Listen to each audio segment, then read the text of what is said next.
Hello, this is Chuck Hogan with Your Best Life, and welcome to the Spanglish World Network on TV channel 9, 250, and 251. Please remember to download both the Zingo TV app on the respective app stores on iOS and Android devices. While you download, make sure you rate and leave a comment. The app is completely free. Zingo TV is also available on Google Chromecast, Amazon Fire, Fire Sticks, Roku Sticks, and all smart TVs 2016. Well, I don't know what is. And thank you all for joining us today on YBL. You know, every now and then, some amazing with people are, I'll say, altering the world in the most beautiful way. And tonight, there is no exception. Libby is one of those folks. She is a celebrity media along with an astrologer. And if that wasn't to boot, she's one of the nicest people I've met in a long time. And we've had some amazing conversations. Welcome, Iris, to the show tonight. So grateful to have you here and to have this opportunity to learn more about astrology and you and your journey. And I'm just going to ask, why astrology? What got you so involved in this beautiful mystic art, if you will? Well, first of all, thank you for having me on your show today, Chuck. And I've really enjoyed talking to you and our conversations. Well, you're going to laugh when I tell you. In the 80s, I was dating someone who could walk into any bar and guess their sun sign. And I'm kind of competitive, actually, very competitive. And I'm like, how did you do that? And they're like, I read this book. So I read the book and I still couldn't guess people's sun signs. So I'm like, there's got to be a method to this. So I started taking classes so that I could do this bar trick, basically, of walking into any bar and guessing your sun sign. So I got very interested and very involved, and it explained a lot of things in life and in my life. But I want to say something. Years later, after classes, I decided I got all these friends together, like 15 of us, and we were taking classes every other week from this teacher who would come in from Connecticut, who's quite good. And we went into a bar one night and I'm like, okay, let's see if this works. So I tried to guess someone's sun sign and I'm like, So I'm like, what's your birthday? And I look it up. There's a book called An Ephemeris, which has, all the coordinates in for all the stars and where they are and where the planets are at any given moment. And I realized I was connecting to people emotionally and I was guessing their moon signs. So we tested it out. It must have been about, I don't know, 7 or 8 years later, where I just kept walking up to people and asking them I'd say, I feel like your moon is X. And they look at me either, I don't know, or yes. And so basically, yeah. So I still can't guess someone's sun signs, I want to say. But that's what got me into astrology. That's amazing. That's amazing. And yeah, isn't it interesting where life takes us? I know that you had a very esteemed career in corporate America with some very noteworthy folks and organizations. And yet you made a comment earlier today that really struck a chord with me. And I want to thank you for this. And that is that you've never been happier, that living the life that you lead now. And some people might think that prosperity and money are the largest motivating factors that really help create, if we want to call it compensation or a value proposition or compelling future. And just to see you light up when you were like, I'm the happiest I've ever been. And it's in helping support people with understanding how this, and I say mystic, but it really, there's a lot of science behind this as well. There's a lot of, I'll just say, faith and belief. Astrology, I actually look at, and it's like I've always been a very spiritual person. And I started looking at it going, why are so many people dying of energetic thirst when they're swimming in a sea of energy? And really, when we start talking about astrology and your biochemical makeup, this can really be attributed to when you were born, when your spark was lit, when you came into the universe, when this all became a part of who you are and what you are. And I was like, wow, that's beautiful. That's Mm. really amazing. When you describe astrology to folks, what would you say to someone who's a brand newbie who is looking to find some compass, if you will, some direction as to what this means in the everyday person's life? Mhm. So that's a really good question. So basically, if someone wanted to go for a reading or wanted to know if they should go for a reading, I would tell them, and I've said this before, is that astrology is driving at night with the lights on. It Yes. helps you see the road. And planets must express themselves. In other words, we are all made up of minerals and water, and so are the planets. And when you look at a planet like the moon, we're about to have a full moon. People are getting a little crazy. It's a full moon in Sag, so they're even getting crazier. And our blood pressure goes up, the seas go up. A lot of surgeons won't even operate on full moons because they know the power of it. All planets have that power, although we don't feel it as strongly because they're not as close as the moon. But planets need to express themselves. And I always say it's up to you how they're going to express themselves. You can either, if it's Pluto and it's transformational, you could either go with it or you could not go with it. So, Hmm. so you could go with the transformation. If you don't, when Pluto transits happen, you get hit 3 times. The second time will be worse. Hmm. And the third time will be worse. So Pluto can bring you to your knees. Same thing with Saturn, but with Saturn rewards hard work. So if you're having Uranus transits, that's sudden change. If you fight that sudden change, it may not get you this time, but the next time it hits one of your planets, it just gets worse. It ups the ante. And the other thing I want to say is that planets always have a positive expression and a challenging expression. And so you can say, I want to lean in toward the positive and not toward the challenge. So that could be it. No, and I love that. And so that's important to understand because to your point, energy flows and we get to decide what the meaning of any, it's kind of, how can I put it? Words have definitions. And Mm-hmm. yet the meaning that we give to a definition makes a big difference in relation to where we're living in that moment. So it can Mm-hmm. either be a motivation to take mammoth action and to grow and move forward, or it could be repressive if that's the meaning that we give to something. And it also says a lot about our psychology and also about our heart set as to, are we living in faith? Are we living in motivation? Or are we living in judgment and trying to figure out, hey, is this who I really am?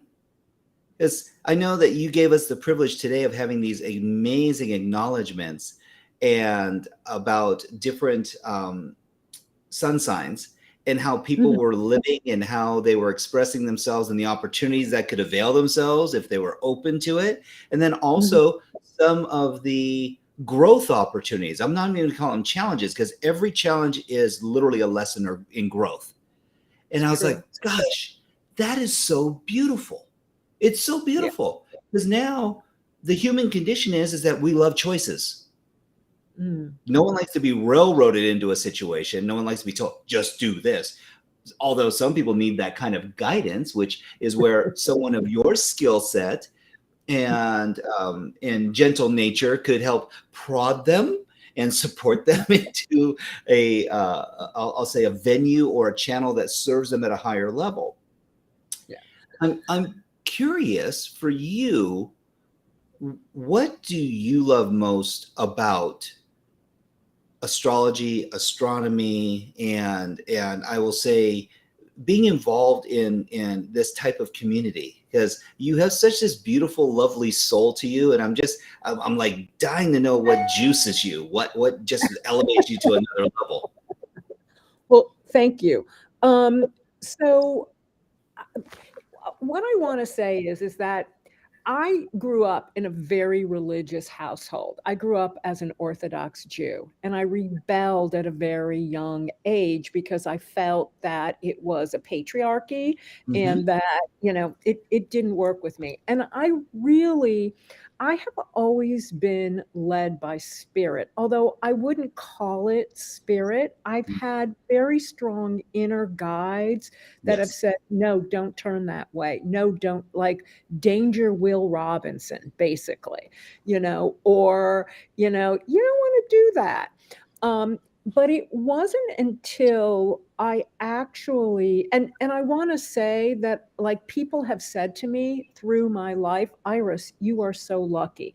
But I believe we create our own luck, Thank you. right? I have a Sag moon, an Aquarius sun. I am an optimist. I have a grand trine in fire, and something bad happens. I'm like, okay, what can we look at that's good? I'm living in Southern California now, and it's been raining there quite a bit. And some people are really miserable, and they're like, another rainy day.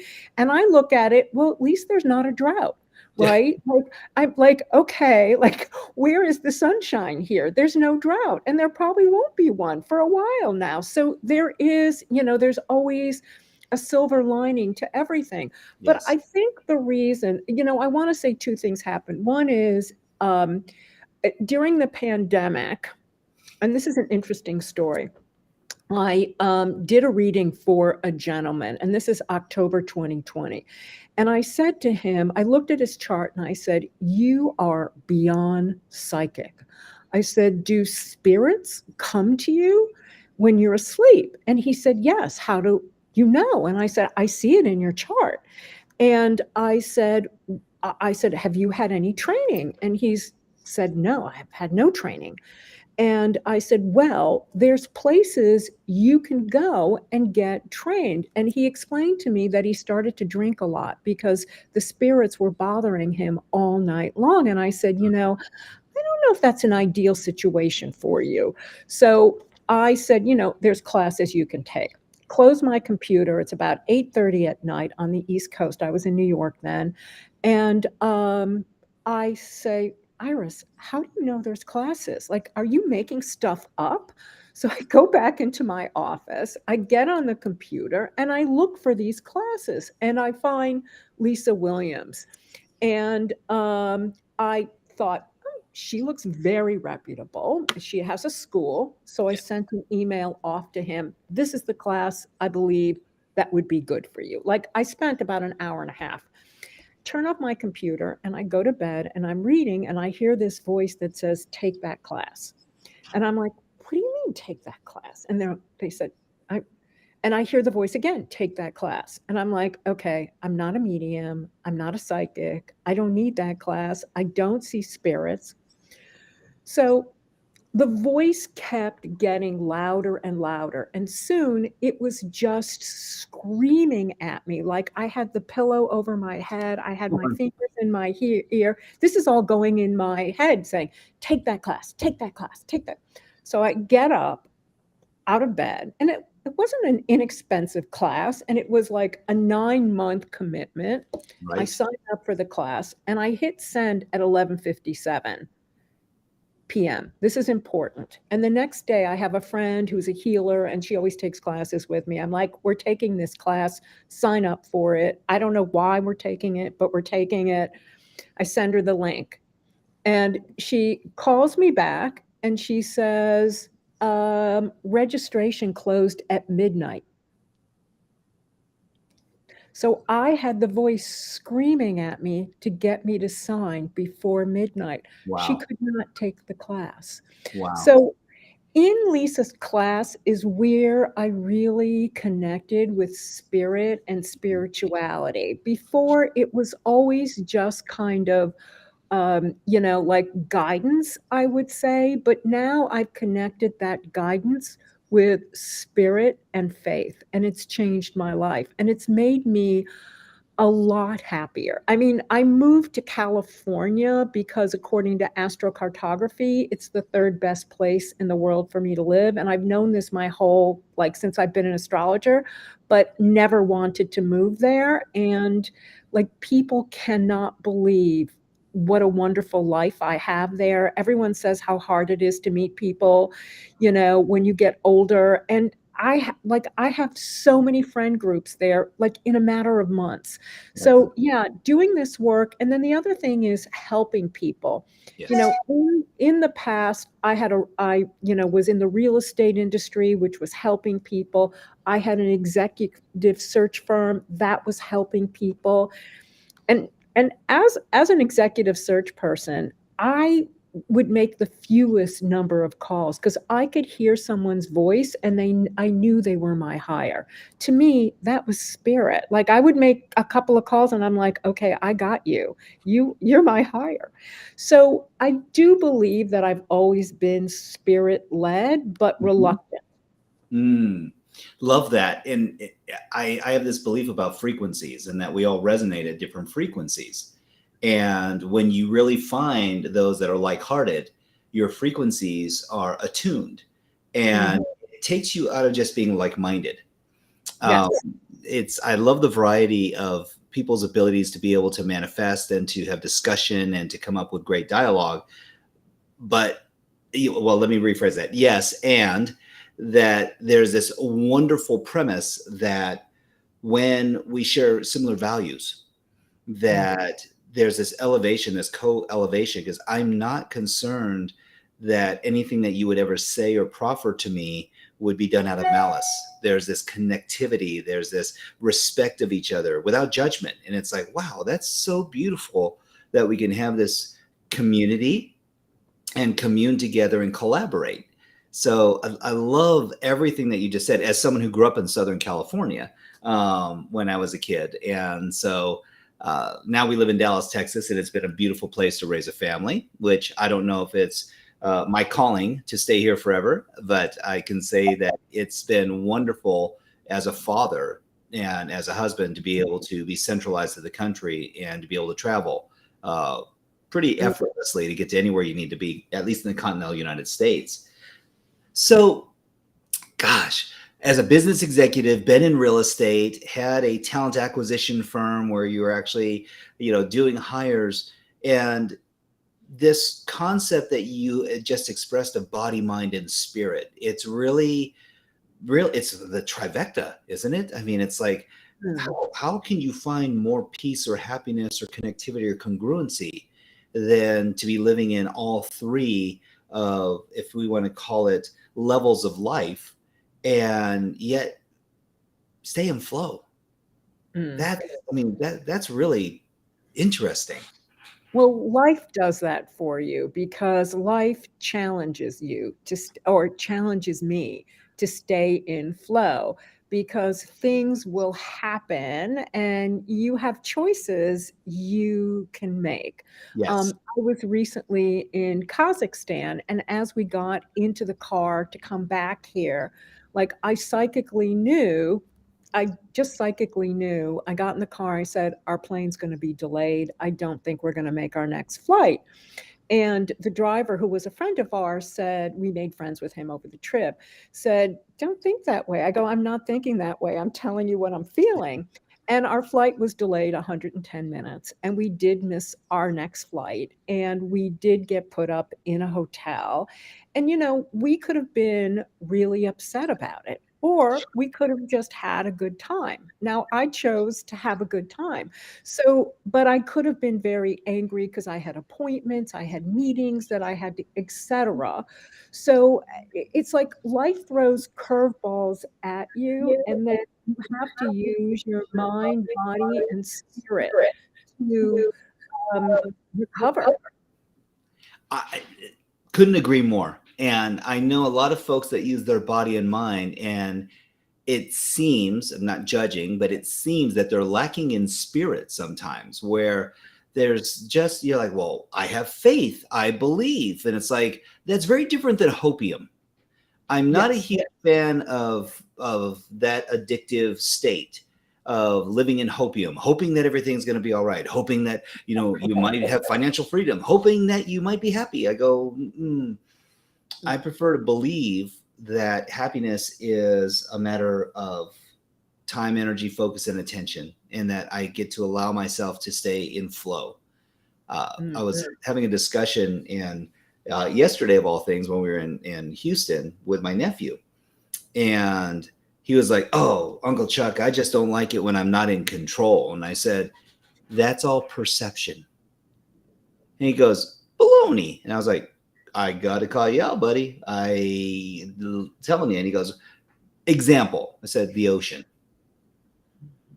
Do you control the waves? Do you control the tides?" I said, "You can look at astrological planetary bodies." I said, "The moon does control tides. It has gravity, it has pull." I said, "So there's physics that's involved with this. But when there's a storm, there's rogue waves. It's calm seas by comparison to rough seas." I said, "What do you get to contribute to the experience?" And he goes, "Well, you get to ride the wave." And I go, "Only if there's a wave. If it's flat calm, you're floating in a sea." "What?" He goes, "Salt water." I said, "What if it was energy? What if, as you're standing here or sitting next to me right now, you're living in this sea of energy, and yet you're dehydrated, you're energetically zapped, you are spiritually technical term." uh, and he was like, kind of going deep for spaghetti dinner, Uncle Chuck. And I was like, "Hey, you know what? Stuff happens over pasta. What can I tell you?" I'm curious for you and those, and I'm sure you have client privilege, those that you've interacted with, what have been some of your findings when you look at health and prosperity? Because you mentioned something earlier today to me, and this was beautiful too, because I've never heard of anyone bringing up biological or biochemical, when it comes to astrological readings. And it was like, that really impressed me, quite frankly. And the reason why I'm saying that is that awareness is key, preparation is important, and I'm someone who prides himself on health and vitality. And I've also found that in life, and I'd love to get your take on this, Iris. And this is my own hallucination, so I'll preface it this way: everything has a cost. There's a currency for everything. If it's time, money, energy, intention, focus, but there is a cost. And when you brought up energetic and body and have some things checked out, I was like going, okay, I'm going to do that, because that was unsolicited. And by the by, I get like checked out every 3 months. And as I'm a very active person, I've got a lot going on. And so if this goes, I don't know what else I have left. What would you say to someone when they're trying to figure out two things? One, belief. Like, I don't mean to put this as a heavy burden on you, because as someone who was raised in a very Orthodox faith, I was raised Roman Catholic. I understand that those dogmas and tenets that come along with that. And yet there's also this ideology of justification by faith. It's like, I am bigger than just the definition that even my religion gives to me, that there's more to me than just X. For astrology, you have so many different reference points. What if someone says, "Oh, I'm agnostic and I don't have really a faith, and I'm just kind of floating in the ether"? And how would you explain the level of belief systems, or I'll just say even this, if we want to call it science, that's associated? Because there is a science to this as well. At least I believe that. Oh, it's totally based on science. Right. Thank So, you. Because I know there's some people going out there, okay, y'all are talking about suns and, rising. And I said, yes, we are. And there are different measurements and modalities. It's like, there's no difference in the temperature, except if you tell it to me in Celsius and I only understand Fahrenheit, we might have a slight gap in our interpretation as to what that really means as far as what the real temperature is, if that makes any sense. So It does. So when when if someone tells me I'm not spiritual, I don't believe, I look at their chart, and based on their chart, I look at where they are in their life, because maybe, like, I'm not here to convince anyone of anything. right. But if it's a time of spiritual awakening, I might say, do you believe the sun's going to come up every day? And if I say yes, if they say yes, I'd say, well, that's faith. Do Yes. you believe that, that when you get out of bed, you're going to be able to walk, or that you're going to be able to speak in the morning? There's a certain level of faith to that. I Yes. also might ask them, um, do they ever feel like they're getting direction, or do they have an inner voice or an inner feeling? Because there's 5 different Claires. Some people eh, get like, I used to get a butterfly in my stomach when something was psychic, like when I was feel like I know this now, or I would get what I call a rush or goosebumps all over. I was talking about someone today where I think I said, "Oh, I'm like, my body is all goosies," and so I know that that is true. Sometimes people get like flashing words, or they may hear things or smell things that let them know things, or let them know something. Or maybe, someone's father always gave them a penny and they find a penny on the street, Mm. right? Like, that is spirit, and that is spirituality to me. So I do believe, in general, my faith is that we are all spirit. We are all spirituality, and that we come from a place of all being one to this place where everything was love and light, and we've come to earth to experience that love and light in a physical form. And that's not easy for us, because we're all spiritual beings. So I can't say that I believe that there's one God. I believe that there's God within all of us. Hmm. And Love that. there's beauty within all of us. And all of us can't express that loving God all the time, nor are we meant to. No, there are universal rules and causalities. It's like, I love what you said. It's one of the examples I was told about faith was, it's like, do you drive? And then people are like going, yes. And I go, are you concerned about perishing every time you're in the car? Because the only thing separating you from oncoming traffic is a double yellow line. Yes.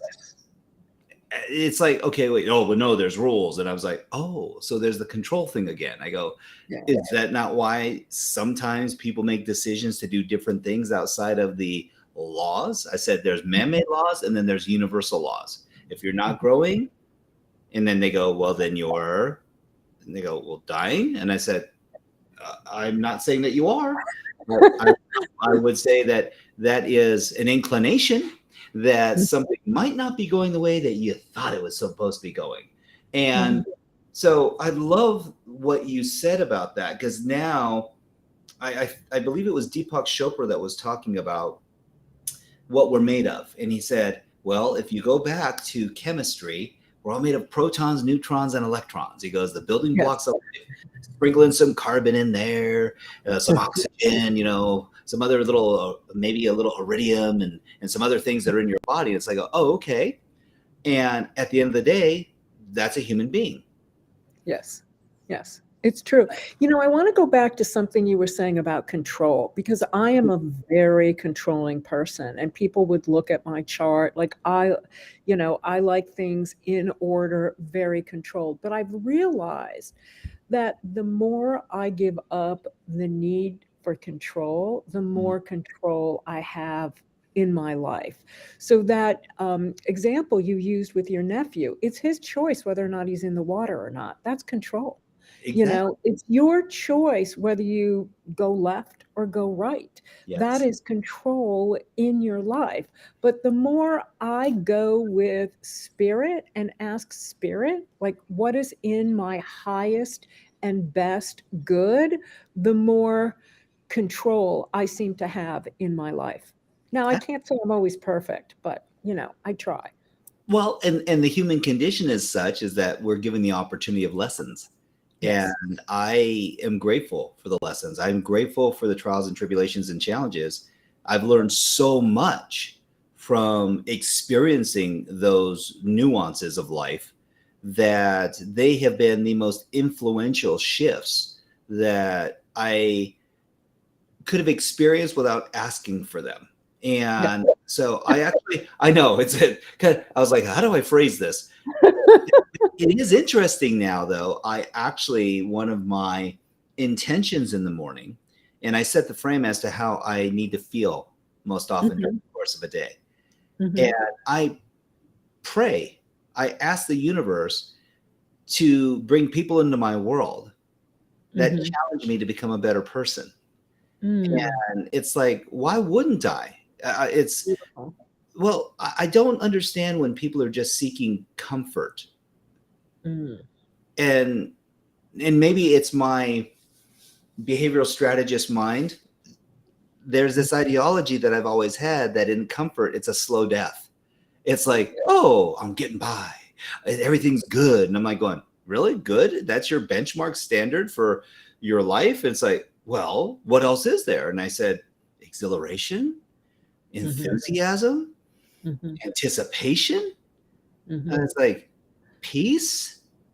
You Hmm. know, Chuck, I think that since you've achieved comfort, that, it's like you're up to the next level. Like the next level is how can I help people? How can I be of assistance? Plus, you're a Libra, and Libras are always looking for balance. You need people to balance yourself. And it's not that you want to be equal, the scales aren't always equal, but what you're doing is you're lending a helping hand to people that you could assist, which is a beautiful thing to do as a Libra. Well, it's definitely been a calling. And when we created YBL, it was literally because we felt that there was a need in the world to be able to help collaborate with other beautiful souls and create a Mhm. community where people could thrive. Mhm. And I know that sounds a little woo woo for some people. And I will just say it has been the most liberating experience to be able to help support people in their journey in life and to bring literally souls together. I mean, these people are soulmates now. They're not just friends. They call on each other for everything. And it's like, it's no different than you and Lisa. It's like there's Mhm. this connection and it's spoken and unspoken. Yeah. Yeah. You, I mean, you can Lisa see it. has this huge community. You're right. But just what you were telling me about what you all did in Rwanda, I mean, my heart just felt so full from that kind of work and I didn't even do it, but just you telling me about it. Well, so this is how I feel when you start talking about folks about astrology. Mhm. I see all the possibilities, and it's like, ooh, you can see that there's compelling future for everyone, Mm. irrespective of where they're at astrologically, where they're at as far as the essence of what's going on in their universe. It's like we get to advance and grow. We get to have these options. We get to your beautiful point of you get to make decisions. You're not just this automaton and go right or left. You're like, well, I don't know. Straight looks pretty good too. Yeah. And That's right. It's interesting because recently I did a reading for someone who she didn't lose her job, but she knew she was going to and went to the company and said, I can see the direction we're going in, got a package and needed to get a job by mid-June. And basically, I looked at her chart. I mean, it was just about where her future was going. And I said, well, an old company is going to make you an offer, but at the same time, out of nowhere, this other company is going to start pursuing you and it's going to be really good. Like it's just going to come out of nowhere. Well, an old company came back to her and made her an offer that was good enough. And I said, try to hold off till mid-June before signing the paperwork, because this other deal is going to come through. And she had to sign before June 1st. And anyway, now this other company is pursuing her hot and heavy. And I said, you know what, just interview with them, because you never know. Yeah. Maybe your next job will be this other company. But I knew by looking at her chart that she was going to get, and she hasn't gotten an offer yet, but I know it's going to be an insane offer and it's going to be difficult for her. And I think that's why she doesn't want to, interview with them. You know, So it's a pain, and this is a concept too, the pain and pleasure principle. And we'll do more to avoid pain than we'll actually do to give ourselves pleasure. And I also have come to realize that people in the pursuit of security, and that in their mind's eye, not necessarily in their heart, but in their mind's eye, that if they've committed to something and it's a sound offer, that it's safe. yes. And, truth be told, she's a single mom with 2 kids. And so, it's the security of her children that she's Yes. looking for. But at the same time, it's like, you know, I'm a big risk taker, but I've been able to be a big risk taker, and I feel that, I know this other offer is going to be coming through if she goes for the interview, but she couldn't take the risk. And I understand that. And I do believe she's not going to end up staying at this current company. I'm just saying. I'm going on record. I did tell her that. I did tell her that. Which is great. And again, but that's the other side too, is when we're speaking truth, we need to give all of it. It's one of those scenarios where it's I was told this one time, and I believe this to my core. It's not what's said that creates the detriment. It's what is not said in the pursuit of trying to keep the peace that can actually create a war. And I was like, whoa, that's powerful. There are folks that go, well, why didn't you say anything? Why didn't you tell me if this was what your gut was? And you're like, well, you seemed committed. Well, you seemed like you were all in. You seem like you had made up your mind. I had, but you could have talked me out. Come on, Iris. You know you have that ability with me. And it's Well, like, what I say is, you didn't ask me. If you ask me, I yeah, will tell you frankly. But if you don't ask me, I am not going to poke my nose in your business. yes, So if you want me to be a friend and just listen while you go through your twists and turns, or sometimes I'll say, do you want me to look at your chart if it's a friend? Or, I might do that. But typically, I find that if you get involved in something you're not asked to get involved with, it doesn't end up well. there can be a kerfuffle at the highest level at that point, and people are Yeah. like, okay, why'd you throw a monkey wrench into my perfect little universe where everything was good? I'd already said yes. So to your point, and I agree with you 1,000,000%. Permission is something that's really important. Yeah. Um, Yeah. there I, are I didn't ask permission one time in the 80s, and it was because I saw a dear friend had death aspects. oh And he was a gay male. And I said to him, you better wrap yourself up in a condom for the next 2 years, because I don't want you to die. And he said, I'm not going to see anyone for the next 2 years.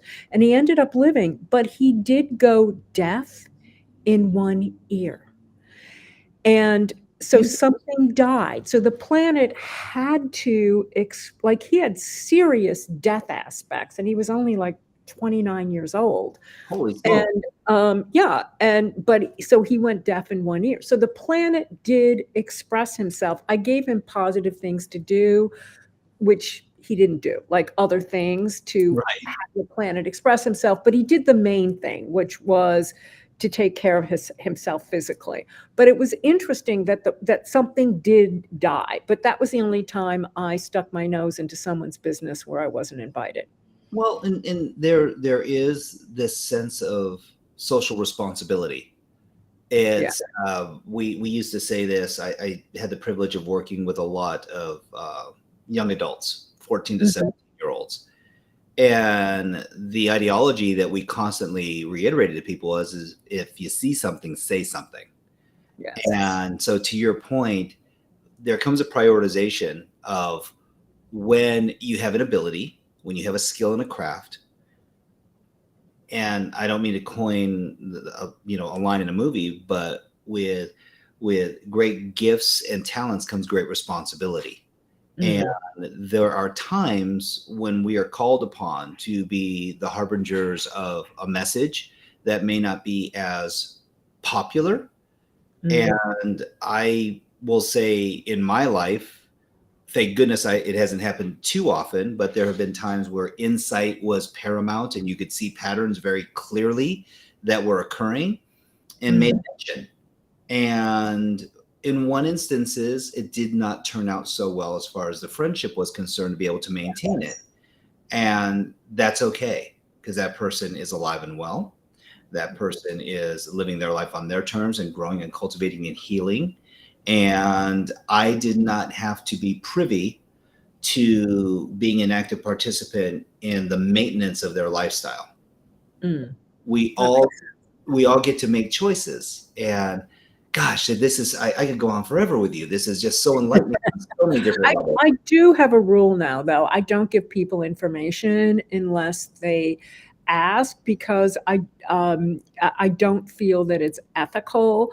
So unless you ask me, I don't give you that information. Talking as a friend, I might, but I don't tap into my psychic ability when I do that. I'll just have a general conversation, or I don't look at their astrology chart beforehand. Like, I had a friend whose father was sick, and she said, promise me you will never look at my father's chart, because I don't want to know when he's going to pass. Right. And she kept asking me, and I kept saying, no, I have not looked at, because you asked me not to. Right. I have not.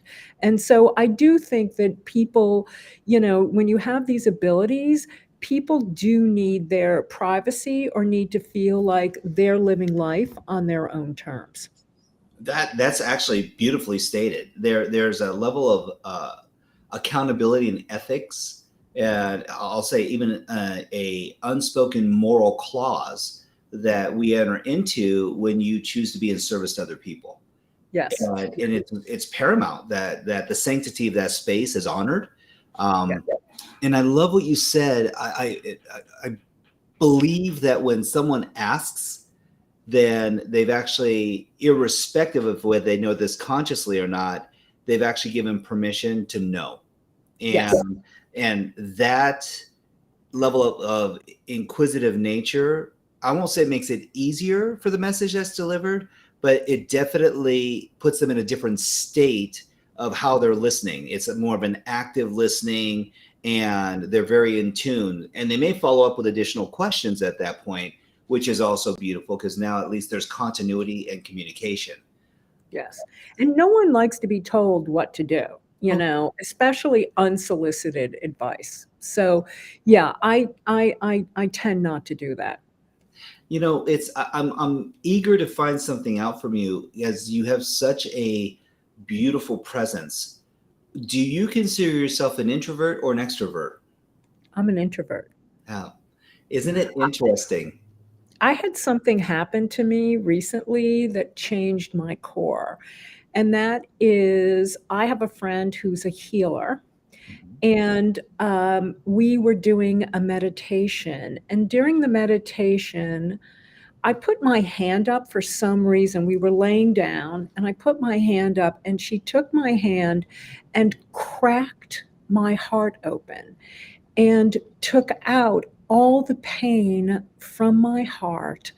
And we were both like, it wasn't just water was streaming down both of our faces.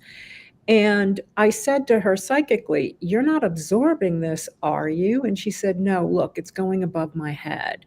And then filled my heart with joy and love. And it's like totally changed my essence. That is brilliant. There's so much deep-seated emotional energy that gets locked within us and is stored cellularly. that I wish more people understood that these protons, neutrons, and electrons have a frequency and a charge. When we've gone through life experiences, either real or perceived, and in addition to that, with enough emotional intensity that we can actually embed certain emotional states within us. And that's why people that get like deep body tissue massage, and then they go, I don't even know why I'm crying. Or Right. It's I don't true. know, like these colors came into my head, or I saw these images, or I heard these voices. And it's like those impressions have been imprinted. And so I love the fact that you said that you have been a highly operational introvert. And I've had people and they go, well, Chuck, you seem so outgoing. And I said, you don't know me. Well, we are outgoing, but we need our alone time. I need time to myself every day or I get cranky, you know. Um, and I want to say after that event happened, people were coming up to me and saying, did you have a facelift? Like you seem so light, like your voice has changed, this has changed, that's changed. But I do believe that, that everyone has this ability to leave that pain behind and live in joy, you know? And what you expressed, and again, this goes to who you are in your heart. You asked, you're not absorbing this, are you?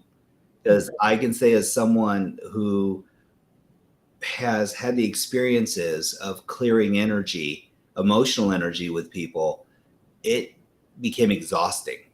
And Yeah. I needed to go like purge, like I needed to go shower and, take a bath in Epsom salts, use cleansing soaps. And I'm not just saying to clean my pores, that literally clean my soul. It's like your energy, the heaviness and the weight, and sometimes experiencing someone else's pain. It's like my back was not hurting till we had this engagement, and then you're like going, ooh, where that. Exactly. Yes. And this went on for an hour. The crying went on. The tears, like our shirts were wet, and every time I looked up, I could see the pain going above her head, like out. So Yes. yeah, I didn't want her to absorb my pain. Are you kidding? No, no. And She's got enough of her own. it is interesting you say that. I did have one time that I was having an engagement with someone, and I asked him, I said, just let me have it. Because it was going to pass through me, but it was like, let me have it. They lived such a life of oppression that unless they trusted someone completely, they wouldn't release it. And that was a very interesting experience. I will say I felt lighter after the experience, and it was literally, I won't say channeling, I'll just say it was releasing. And it's been such a beautiful testament. Maybe that's why I feel so energetically connected to you, is there's this high, extreme high level of appreciation for the frequency that you constantly resonate at. And it's not something that you're actively trying to do, it's who you are. Thank you. Thank Thank you. you. It's beautiful. It's beautiful. So, Iris, how do people find out more about you and how they can interact with you? Because we go out to 200 million households on this simulcast, and here's what's beautiful about this is that for some folks, they're having an exposure for the very first time, and I'm sure just from your energy and who you are and where you resonate at, there are people who would love to connect with you. How can they reach out to you?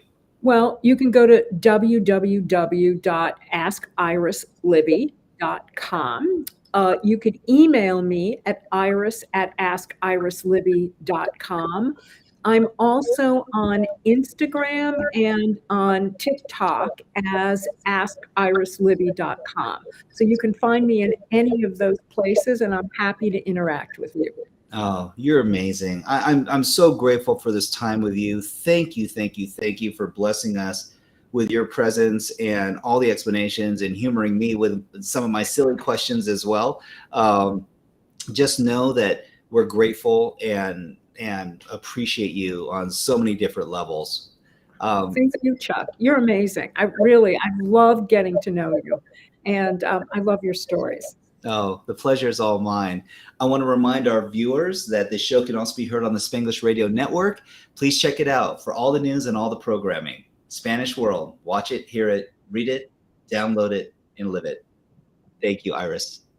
Thank you.